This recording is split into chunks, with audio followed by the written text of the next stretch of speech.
నాకు అసలు తెలియదండి ఆ ఫేస్ ఆ టైంలోనే నేను లేదు ఇక్కడ. బిట్వీన్ 80 అండ్ 90 నేను I was in the US. So but daddy చెప్పేవారు చాలా.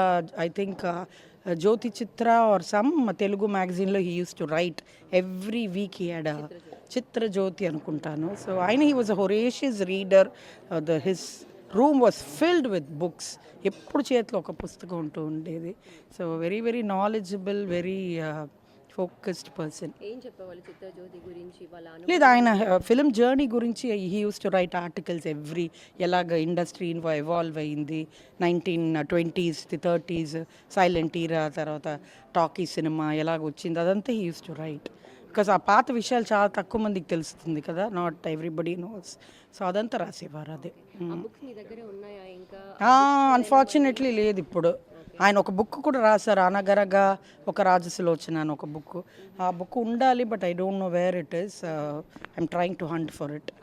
అదే అండ్ అంటే మీతో ఎప్పుడైనా ఆ బుక్లో ఉన్న విషయాలు లేదా? అదే వాళ్ళు 1960లో వాళ్ళు the travel to Geneva, Italy, Rome అంతా. అప్పుడు ఆ ట్రావెల్స్ గురించి he wrote that. It was a travel dairy. తెలుగులో రాశారు ఆయన. అండ్ దెన్ లేటర్ ఆన్ ఈ మ్యాగజైన్స్లో రాసిందంతా ఫిలిం స్టోరీస్.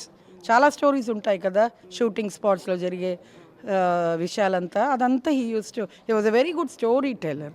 ఇంట్లో కూడా he use to all the time, he had a very good sense of humour. Story telling అంటే ఆయనకి it was in born ఆయనకి.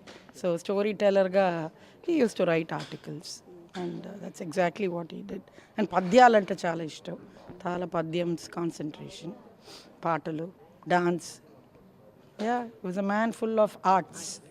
Yeah, thank you so much for this lovely interview and opportunity. తప్పకుండా ఈ 100 CSR of 100 హైదరాబాద్లో చేయాలనుకుంటున్నాం. త్వరలో చేస్తాము. June, July ఆ టైంలో we plan to do it. We need all your support and guidance. Thank you, Siri. Thank you. Bye.